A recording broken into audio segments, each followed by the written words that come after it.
Hey, NAACP, how we feeling? I said, how we feeling? All right, I know there's some people in our comfy low chairs. Feel free to come on over here. I know y'all are charging your phones. I know you sitting back, but I promise you this panel is going to be dynamic, it's going to be informative, and it's going to be insightful. So my name is Brittany Hillman. I am a business development manager at Bank of America. And I know y'all like, what does that mean? That means I manage the relationship with our NAACP partner. We've been partners for over 20 years, and we are thankful to President Johnson for this opportunity. Now, the good stuff, right? We're going to be talking about economic mobility. So how do you achieve wealth? There are three things that we're going to talk about today. That's home ownership. Somebody say home ownership. Okay, because it's going to be interactive. I want y'all to talk back to me, okay? The next thing is business ownership. Somebody say business ownership. Okay, and the last thing that we're going to be talking about is wealth strategy. So talking about investments, talking about estate planning, talking about leaving a legacy and creating generational wealth. So who's ready to get started? All right. So I'm going to have a seat by my amazing panelists, and I thought I took somebody's mic, but I guess not. All right, so I have some amazing teammates here with me. To my right, I have Tara Butler, Hasan Oberoi, as well as Kasey Hayes. So I'm going to give them a moment to introduce themselves. Well, hello, everybody. I'm Tara Butler. I am a wealth strategies advisor at Bank of America. So I work with clients and helping them to achieve their goals, whether it's financially, estate planning, tax savings, and happy to be here and talk with you all today. Hello, everyone. Brittany, I don't know if I can match your energy, so I think I might need another coffee. But Hasan Oberoi, I'm with Bank of America as well, and I and my team work across the country focused on home ownership, access to capital, both from a personal and small business perspective, as well as working with our nonprofits in our communities who are providing access to education, as well as tools and resources that enable building wealth, as well as financial empowerment.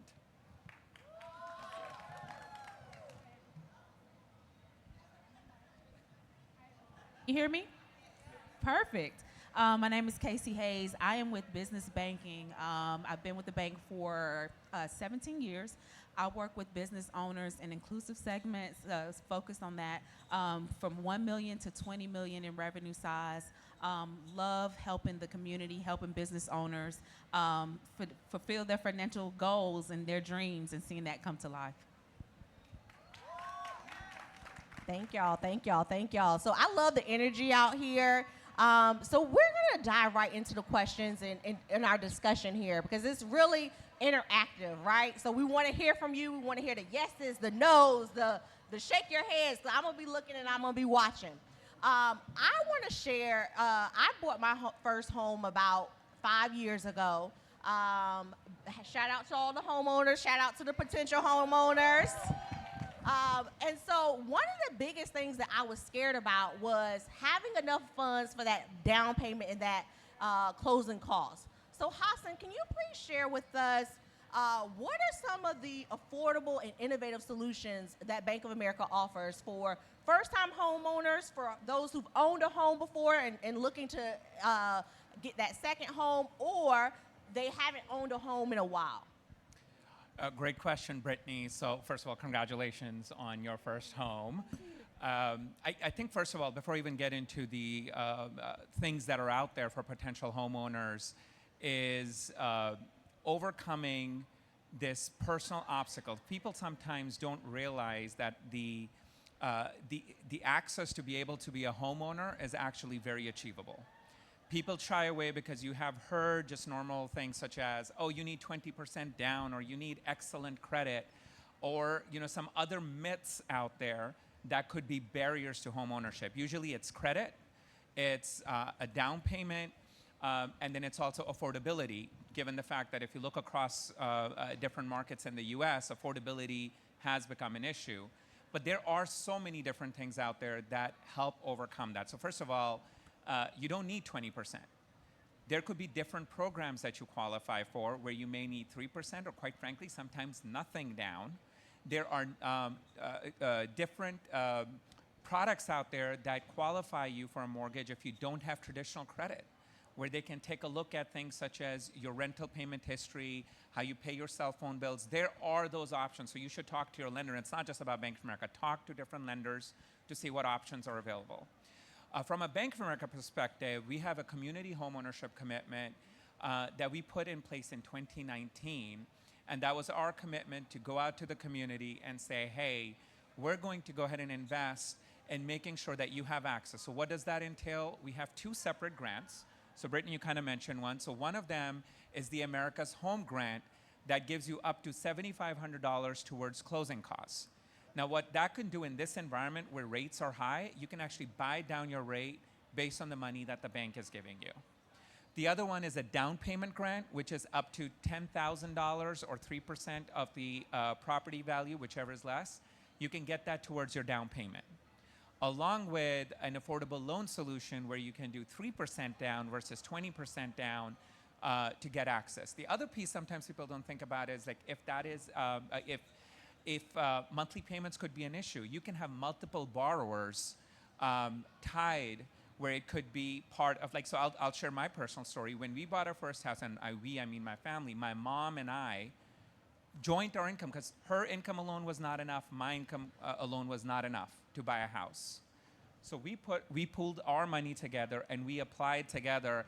And this is when I first, so I've been with the bank 20 years. This is like 20 years ago.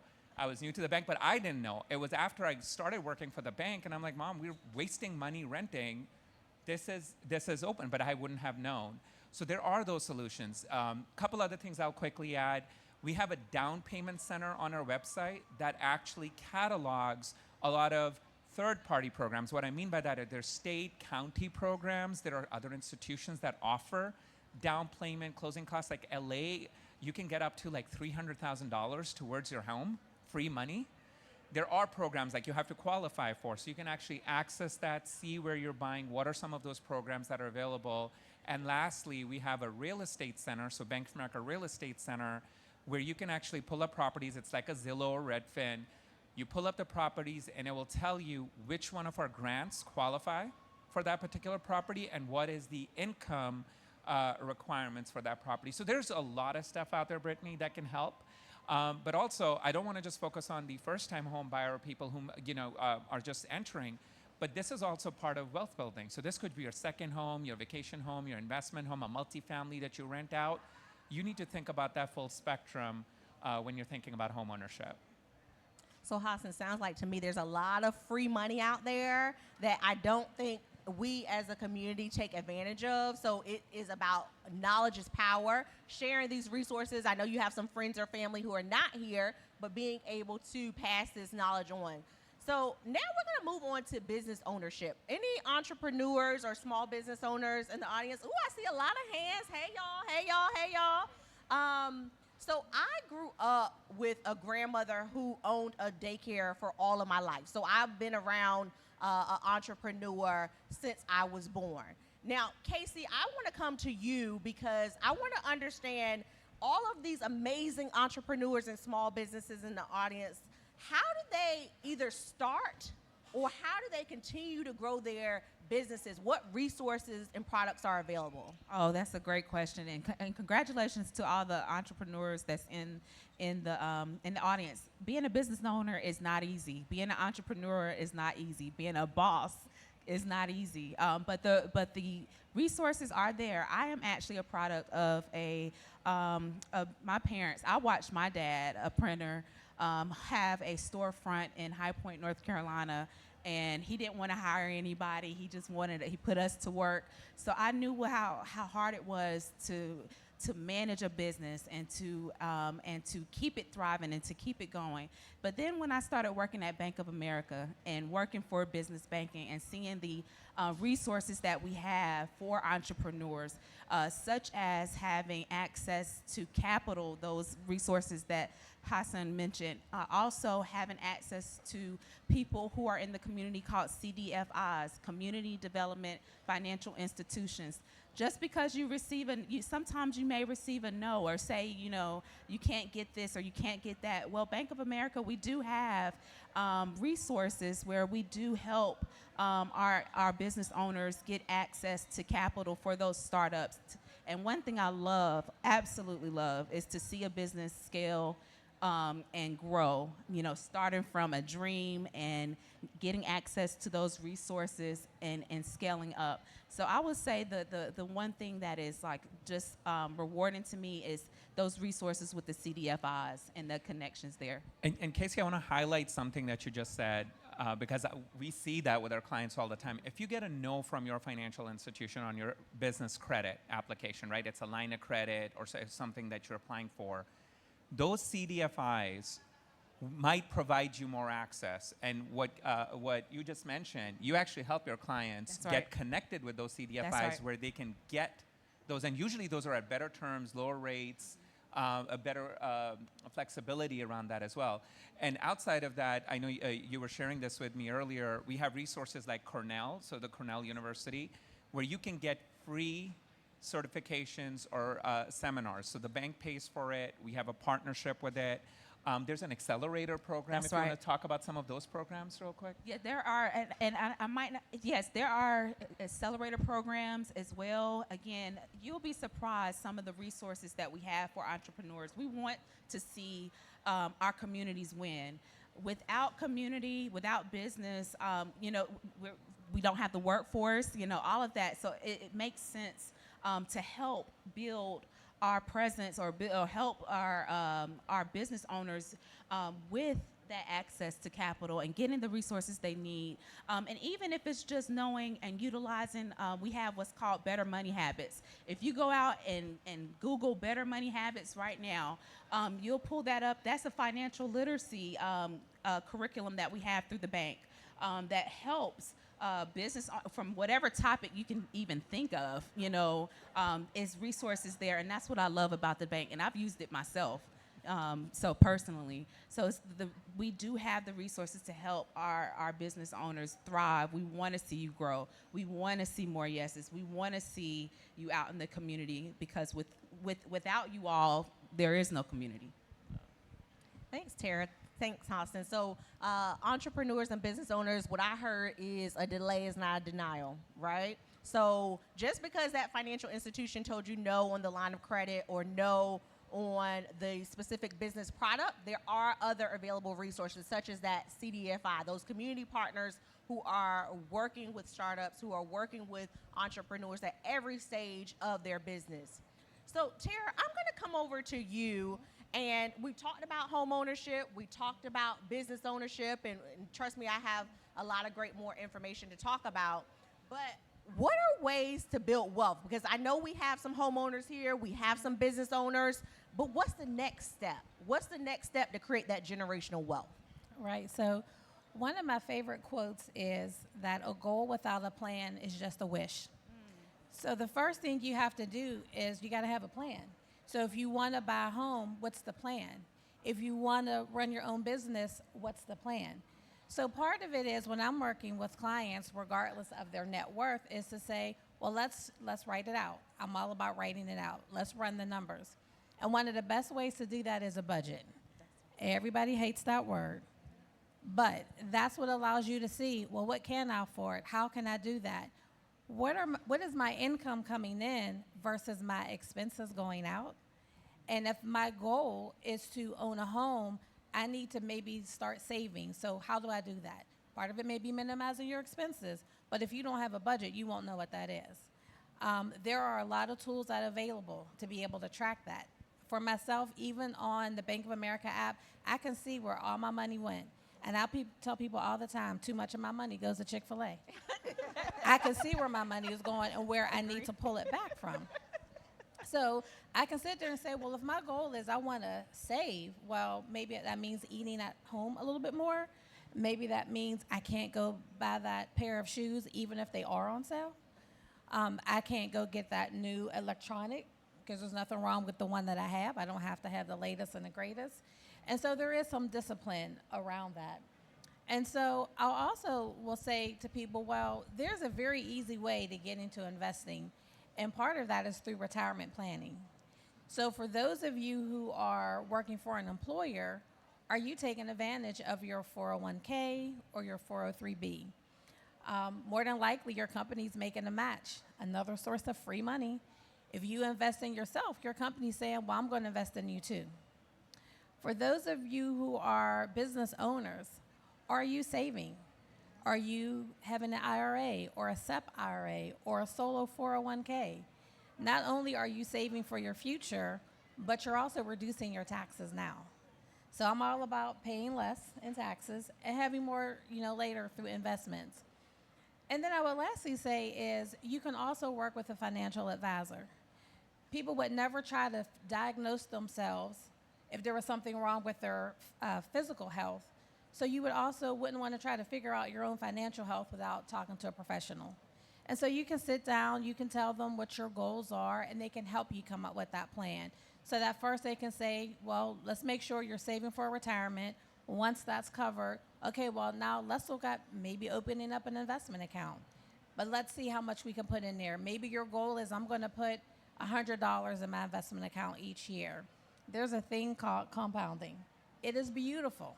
You can see how your money can grow over the course of 10, 20, 25 years, where you're now generating that wealth that's not coming from your employer, but now your money is working for you. Tara, I love that because we all know that Chick-fil-A gets a lot of my money. And so I want to make sure that I'm set up for success. I know my mom, similar to you, my mom always says the people perish without a plan. And so, Tara, what are some of the key components of a successful financial plan? So you may be contributing to your 401k. You may have your home in that's a long-term investment. You may be doing some investing in the stock market. But how do you know when it's successful? How do you know that you're doing the right thing? How do you know when you should be doing those financial checkups with a financial advisor? Absolutely. You get a physical checkup every year. You should do a financial one every year. Yeah. You need to see where you are. Did you meet your goal, short-term, mid-term, long-term goals? And when you talk about the parts of a plan, part of it is, having that budget, having that plan. But you also mentioned about, multi-generational wealth. Mm-hmm. So part of that is I see some children out here today. What habits are we teaching our children? Are we teaching them that they have to have everything right now? Or are we teaching them to save and maybe wait a little bit longer and get it later? You were talking about when you bought your first home. My parents never owned a home, but I bought my first home at 22. That was 30 years ago.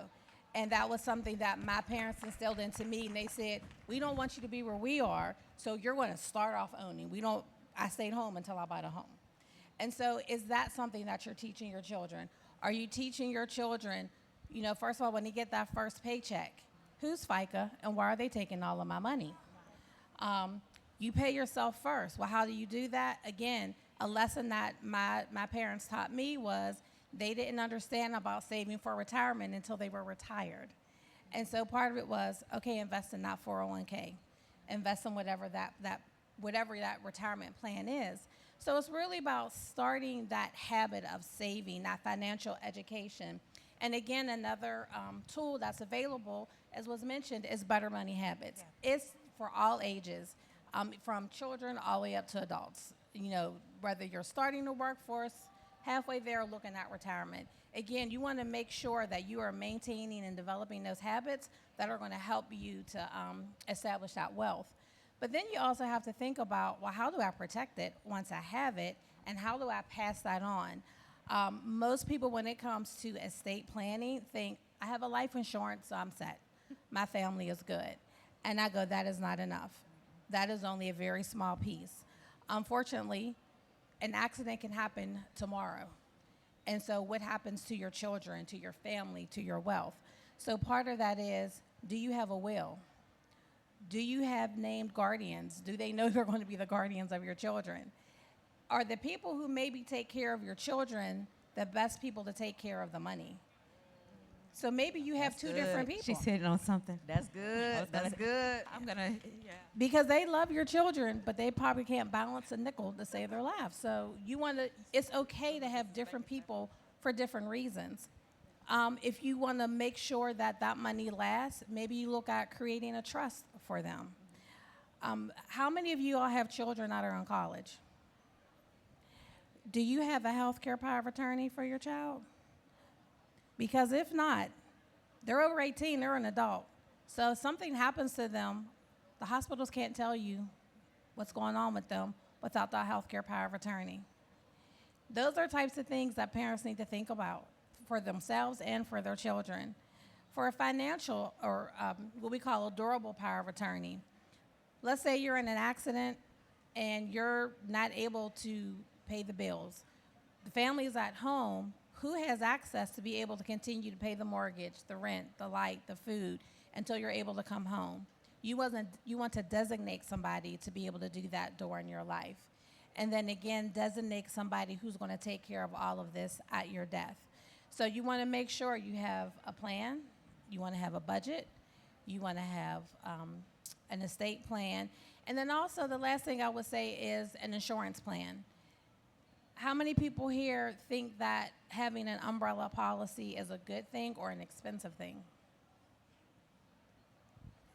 It's a good thing, and it's not very expensive.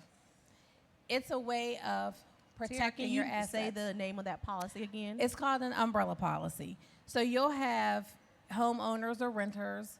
You'll have, auto insurance.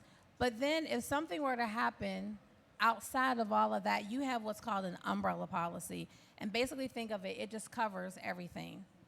And it's a way of, again, protecting the home that you work so hard for, the business that you work so hard for. You want to make sure you are protecting it. Go ahead. That was good, y'all. We are like dying to add in here. I know. It's so many key points. You want to go first? No, absolutely. So a couple of things I'll just mention. As you were talking, this resonated with me so much. Number one, when you hear financial advisor or investments, generally there is this trepidation or you feel like you don't have access to it.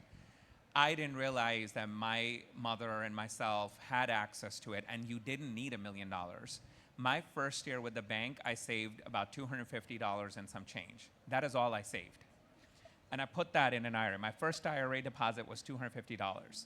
But it was because I was able to speak to a financial advisor. And regardless of what institution you work with, this is not about Bank of America, go and ask, because they will have access where you can sit down and talk to somebody who is knowledgeable. And to this day, to your point, I meet with my financial advisor. I've had him for 20 years. He's with the bank. But we meet every year, and we talk about those things. What you talked about from a power of attorney, I have a 6-year-old and 3-year-old. I would have never thought about it. He made me get a will done. He made me do some of those things and helped me understand why it's important. And honestly, even though I work for a bank, I was like, it's fine, nothing's gonna happen. But you don't know. You really don't know. And this advice you get from somebody who does this day in and day out. So I just thought that was so powerful as you were sharing that, and it's that fear sometimes or not understanding. You have access to it, and it usually doesn't cost anything. And really quick, I just want to say to the business owners, one thing that I do in my market, I never go and speak to a business owner alone. I usually typically bring someone from the private bank to talk about succession planning, to talk about how important it is to have that plan in place just in case. You think, you might have, your kids might not be the best person to run a business after you're gone. You got to think about things like that.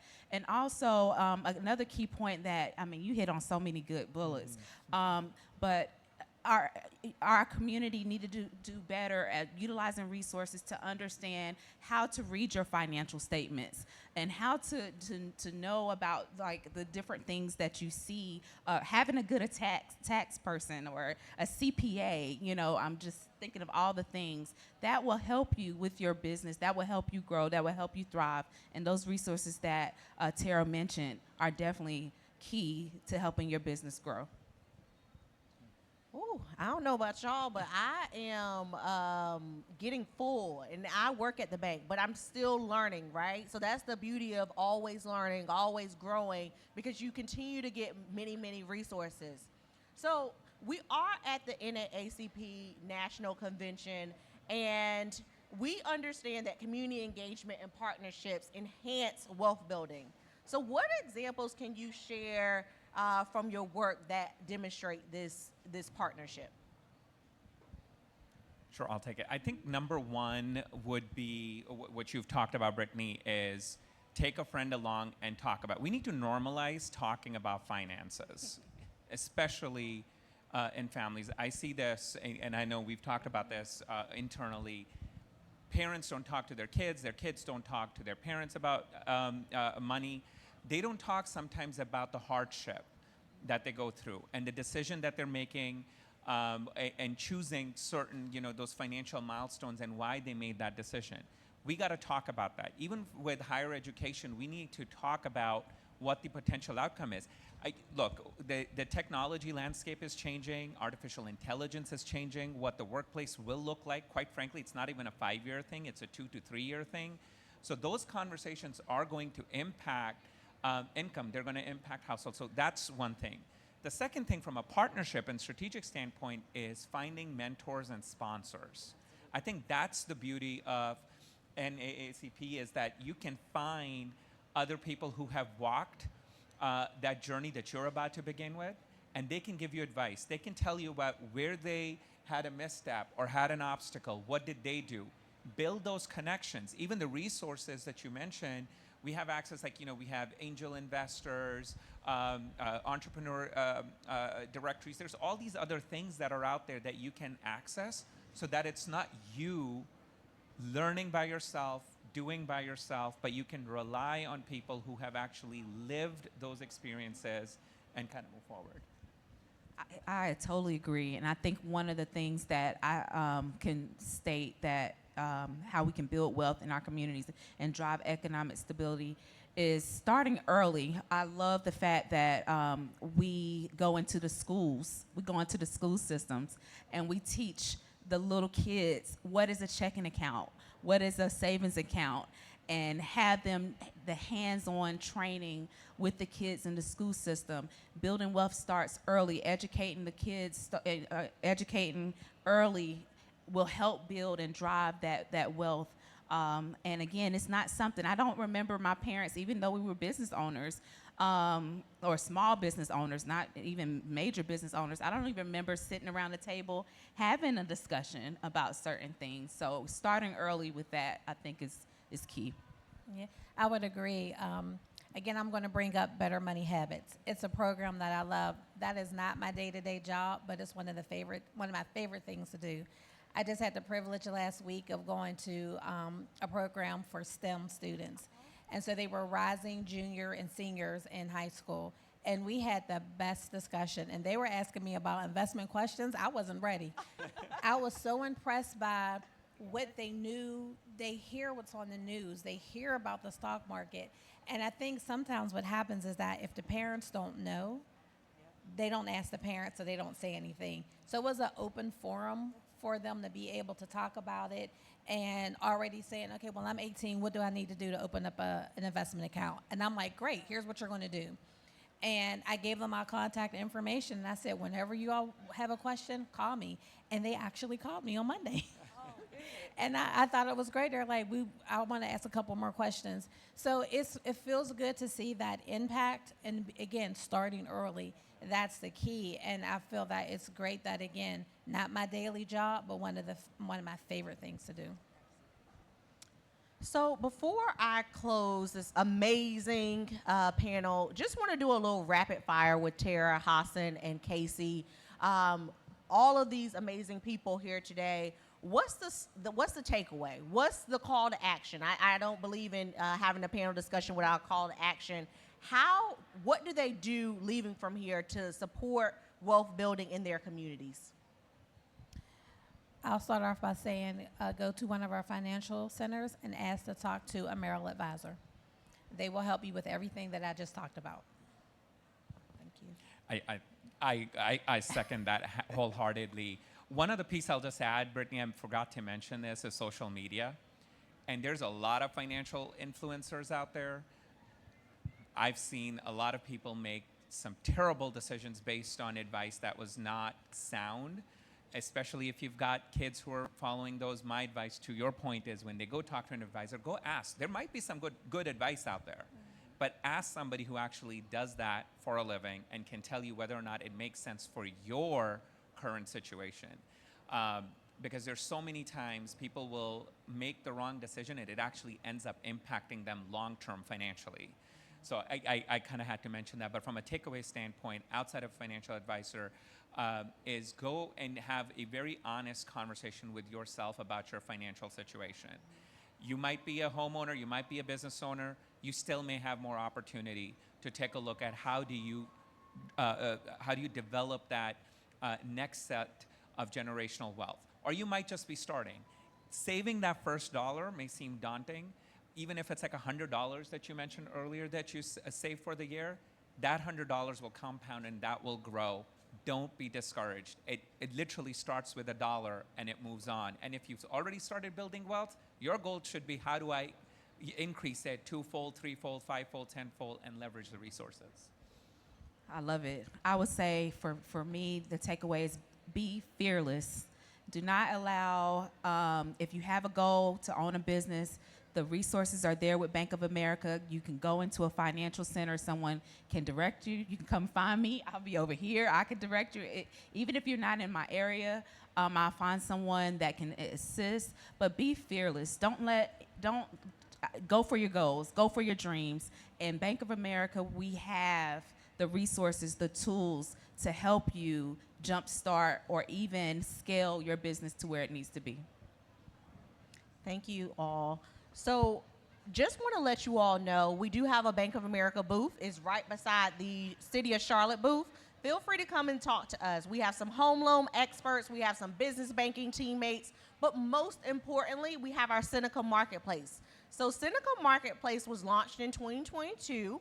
It is an online public marketplace and directory that features more than 200 small business owners. So today we have 8 small business owners selling their products. We have some amazing popcorn, we have some tea, we have some African attire, we have some jewelry, and the list goes on and on. Please come support these small business owners. They were so excited to be at the NAACP conference, and we want to make sure that they have a fruitful weekend, a great revenue weekend, and that they are able to say, NAACP supported my small business.